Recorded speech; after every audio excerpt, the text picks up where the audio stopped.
Hi weavers, good evening. Welcome to Punarvika world. ఎలా ఉన్నారు అందరూ? ఇవాళ టాపిక్ ఏంటంటే వెంకటగిరి పోలేరమ్మ జాతర అండి. ఇది మా ఊరి జాతర.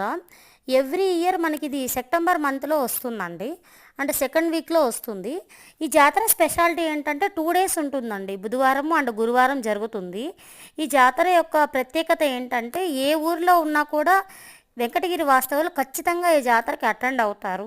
అండ్ మా తాతల ముత్తాతల కాలం నుంచి కూడా ఈ జాతరను జరిపించడం జరుగుతుంది. ఇంత మహిమ గల అమ్మవారు, ఇక్కడ వచ్చిన జనం కూడా ఏ జాతరకు కూడా అంతమంది జనం ఉండరండి. మీరు కనుక ఎప్పుడైనా వెంకటగిరికి కనుక వెళ్ళే సందర్భం కనుక వస్తే ఖచ్చితంగా పోలేరమ్మను మాత్రం సందర్శించడం మర్చిపోకండి.